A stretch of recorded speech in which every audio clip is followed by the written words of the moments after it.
लेकिन आज बनारस में उन्होंने कितना पीटा था साधु संतों को, उसी बनारस में आके अटके हुए हैं। वो बनारस में आते हैं पूजा करने, साधु संतों को उन्होंने कितनी मरवाई थी। आप कितने साल के हो? हमारी एज 19 साल से ऊपर है। 19 साल से ऊपर है। 19 सालों में आपने कितनी सरकारें देख ली? हाँ देखी मैंने, कौन लेकिन उसमें अखिलेश यादव बहुत अच्छे हैं। कैसे अच्छे?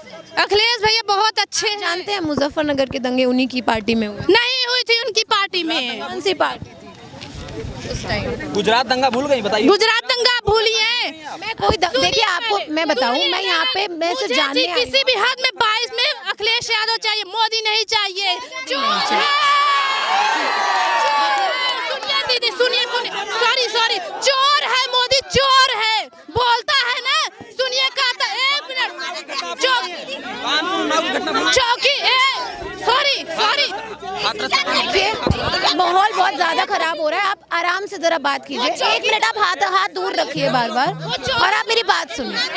वो चौकीदार अपने आप को कहते हैं। कौन सी चौकीदारी? मोदी जी ने, योगी पे बात करते हैं। योगी की सरकार है ना, योगी भी है, मोदी भी है। योगी की सरकार एकदम बहुत गंदे, मुझे नहीं चाहिए उनकी सरकार। एक मिनट, हम जैसे लोग ना सब्जी के लिए भूखे हैं, सब्जी के लिए भूखे। कितनी महंगाई कर सिलेंडर।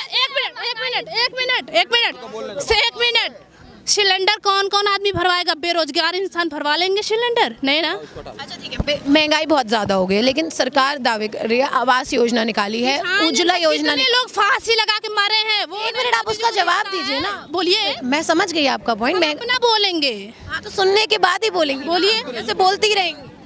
बोलेंगे हम। तो सुन रहे हैं ना, तो सवाल का जवाब भी दीजिए। बोलिए, कौन सा सवाल? योगी की सरकार है, ठीक है। जो टहल रहे हैं ना, ये सब फसल मेरी नुकसान हो रही है। मैं सबको यहाँ पे अपने कैमरे के माध्यम से बता दूं, हम लगातार महंगाई का मुद्दा उठा रहे हैं। ये मुद्दा उठा रहे हैं कि जो फसल किसानों की खराब हो रही है, जो गाय छोड़ देते हैं। मैं सारे मुद्दे उठा रही हूँ, लेकिन इस वक्त विजयी यात्रा है, यहाँ पे ये कुछ लड़कियां हैं, इनसे बातचीत करके जानना चाहती हूँ कि क्या माहौल है, क्यों ये अखिलेश यादव को चुनना चाहते हैं, या सिर्फ जहाँ पे माहौल गर्म हो रहा है वहीं पे चले जा रहे हैं लोग, बिना सोचे समझे वोट दे रहे हैं। ये मैं यहाँ जानने आई हूँ, लेकिन यहाँ के लोग सुनने ही नहीं दे रहे, बातचीत ही नहीं करने दे रहे। आप पूछिए। आराम से बात करेंगे तो मैं बात करूंगी। आराम से बताओ।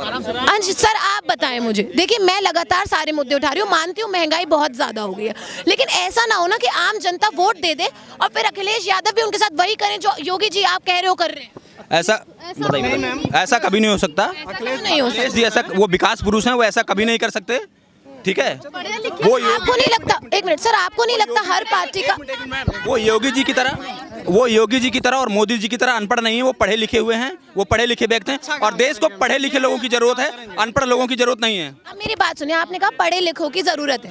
जब अखिलेश यादव आए थे यूपी में, यूएस से पढ़ के, लोगों ने सोचा कि डेवलपमेंट होगा, नई चीजें आएंगी, एक नया स्तर पढ़ाई को मिलेगा, क्योंकि वो यूएस से पढ़ के आए थे। लेकिन उस तरीके का विकास नहीं देखने को मिला। अच्छा तो आप डिनाई नहीं करेंगे? आपको क्या विकास नहीं मिला? हमें एक चीज बताइए, ये विकास नहीं मिला। एक चीज आप बता, अपने मुंह से बताइए कौन सा विकास नहीं। एग्जाम्पल दे देती हूँ। से लेकर शिक्षा तक, चिकित्सा तक, अस्पताल, सुरक्षा तक, रोजगार तक। आज यूपी की हालत बताइए। पिछले 5 सालों में 5 साल की सरकार में अखिलेश जी ने कितने मेडिकल कॉलेज दिए, और हर मेडिकल कॉलेज आपने कल देखा होगा कि यहाँ हमारे कुतुबपुर का मेडिकल कॉलेज अभी भी अधूरा है।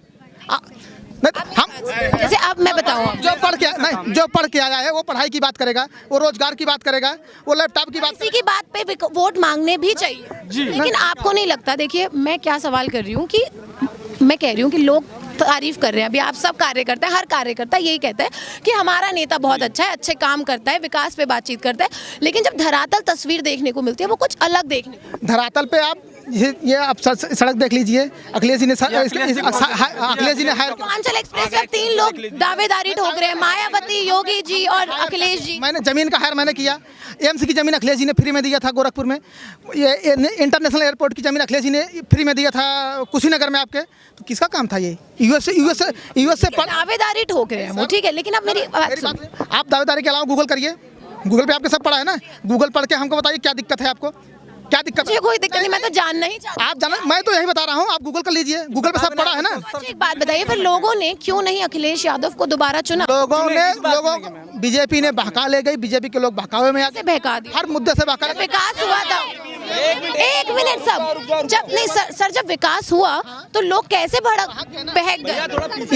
ईवीएम की गड़बड़ी, हर नेता यही कह देता है ईवीएम। सुन लीजिए, हाँ ईवीएम की गड़बड़ी क्यों नहीं है? ईवीएम गड़बड़ी हमने वोट नहीं दिया, मेरे बूथ पर वोट पड़ा 98, 100 कर रहा है 110। तो 8 से 10 वोट के कहाँ से मिल गए, बढ़ गए बूथ पे 8 से 10। आप मुझे एक सच्चा सवाल के जवाब दीजिएगा। ये 16 साल की बच्ची है, ठीक है, अभी चुनावी माहौल है, इनको यहाँ अपने सब बैठे हुए हैं, आए हैं, ये लोग अपनी मर्जी से आए होंगे, मैं उससे भी नहीं डिनाई करती, लेकिन इनकी बातों से सुनकर मैं मानती हूँ मोदी और योगी ने बहुत ही बुरा करा हुआ है देश के साथ, क्योंकि महंगाई बहुत ज़्यादा है, आम जनता बहुत ज़्यादा परेशान है।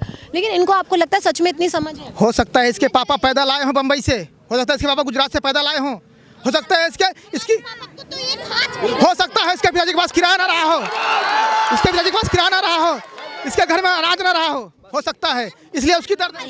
हमारे पापा एक हाथ के हैं, दिल्ली से पैदल चल के। अब आप बताइए एक हाथ से हम लोग को कैसे खिला पिला रहे हैं, कैसे करें, ये हम लोग ही जानेंगे ना। उनका एक हाथ नहीं है, उनका एक हाथ कट गया है, हंसता हुआ यही लॉकडाउन में कट गया।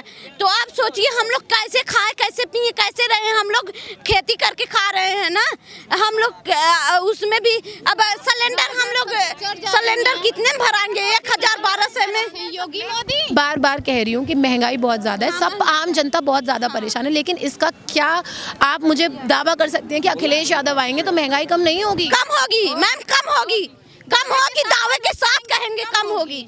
अखिलेश जी पर इतना भरोसा है मैम, कम करेंगे वो। ऐसे ही भरोसा लोगों ने मोदी जी योगी जी पे भी दिखा। हम नहीं किए थे, हम नहीं किए थे मैम। मैम एक्चुअली क्या होता है कि जो एक आम जनता की जो ज़रूरत होती है, रोटी कपड़ा मकान, इस समय क्या चल रहा है कि एक जो मजदूर वर्ग होता है, किसान वर्ग होता है, और एक विद्यार्थी वर्ग भी है, युवा वर्ग भी है। तो इस समय सबसे ज़्यादा जो परेशान है, इस समय की सबसे ज़्यादा परेशान वर्ग है युवा वर्ग। ना तो नौकरी आ रही है 4 साल से, कोई नौकरी नहीं मैम, कोई नौकरी नहीं आई है 4 साल से, कोई नौकरी नहीं।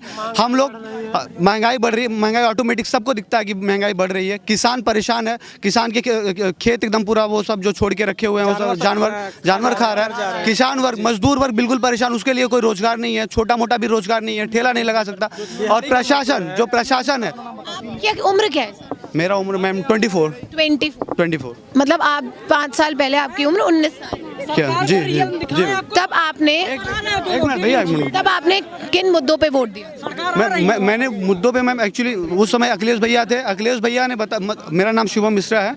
अखिलेश भैया ने रोजगार का सृजन था, उन्होंने सबसे अधिक, अगर किसी सरकार ने पिछले 2 दशकों में देखा जाए तो अखिलेश भैया ने विकास किया, और 2 दशकों में सबसे ज्यादा रोजगार युवाओं के लिए। मानते हो, चलिए करा विकास, लेकिन फिर लोगों ने क्यों नहीं चुना, वो भी तो मुझे समझाइए थोड़ा। एक्चुअली मैम भैया, ईवीएम मशीन की बात तो आप नहीं कर सकते। मैं ईवीएम मशीन की बात नहीं कर रहा हूँ एक्चुअली। मैम 1 मिनट, हमारी बात आप मीडिया के जरिए सरकार को पहुंचाइए। इस बार बैलेट पेपर पे वोट करवा दीजिए और पता चल जाएगा कौन कितनी पानी। मैम फिर से सरकार आने वाली है, फिर से। यहाँ पे लोग जो हैं उनसे मैं सवाल लेने की कोशिश कर रही हूँ कि क्या कारण था कि अखिलेश यादव की सरकार दोबारा नहीं आई। यहाँ देखिए कॉलेज के ये बच्चे हैं, पहले मुझे स्कूल के लग रहे थे क्योंकि ड्रेस पहन रखी है। पूरा मोदी और योगी के खिलाफ एकदम इन्होंने मोर्चा खोल रखा है, क्योंकि महंगाई देखिए असल में बहुत ज़्यादा हो गई है, हम मानते हैं महंगाई ज़्यादा है, बेरोज़गारी हो गई है, यूपी में गरीबी भी बहुत ज़्यादा है, लेकिन इसके चलते कहीं इस लहर में ऐसी सरकार फिर से ना कोई चुन ले जिससे कि जो आम आदमी है फिर वही परेशानी उसको दोबारा 5 साल के लिए झेलनी पड़े। हम चाहते, रोजगार बहुत बड़ा मुद्दा है, मैं मानती हूं, लेकिन रोजगार के पे बात कौन कर रहा है? इसी रोजगार पे मुद्दे के दम पे योगी की सरकार चल जाएगी। कहाँ कैसे दिलाएंगे? उन्होंने कहा है कि हम अगर मेरी सरकार बनेगी शिक्षक की भर्ती 1 लाख निकालेंगे, और मोदी जी कह रहे हैं मेरे पास शिक्षक की जरूरत ही नहीं है। ये क्या है? अभी अखिलेश जी ने कहा कि हम पुलिस की भर्ती निकालेंगे और फौज की भर्ती निकालेंगे, बीए बीपीएड सबको मदद देंगे, लेकिन क्या मोदी जी क्या कह रहे हैं कि शिक्षक की जरूरत नहीं है? वो स्कूल बंद कर देते हैं, बार-बार लॉकडाउन, हर काम में लॉकडाउन। तो उन्हें बंद करना पड़ा ना, थोड़ा समझिए, क्योंकि लॉकडाउन हुआ, पूरे वर्ल्ड वाइड कोरोना हुआ, वर्ल्ड वाइड नहीं करते तब दिक्कत हो जाती है आप लोगों को कि वर्ल्ड वाइड लॉकडाउन है, हमें दिया नहीं। और कामों के लिए वर्ल्ड वाइड कोरोना नहीं था, कोरोना से ज्यादा मोदी जी का लहर है, नीचे लहर है कोरोना जिंदगी एकदम खत्म कर दी है। मैम जहाँ तक रही बात कितना महंगा हो गया ये भी देखिए, रोजगार की सृजन की, तो रोजगार का सृजन कृषि क्षेत्र होता है, विनिर्माण क्षेत्र होता है, और लास्ट में सेवा क्षेत्र होता है। इन्होंने तीनों सेवाओं को बंद कर रखा है।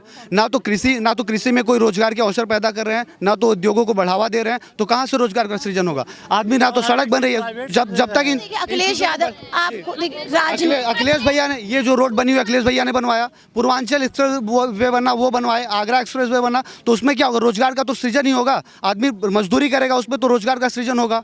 यूपी के आंकड़े तो कुछ और ही कहते हैं। आंकड़े तो बना दिए जाते हैं, आंकड़े तो बना दिए जा रहे हैं। कहते हैं मैम सपा की लहर है।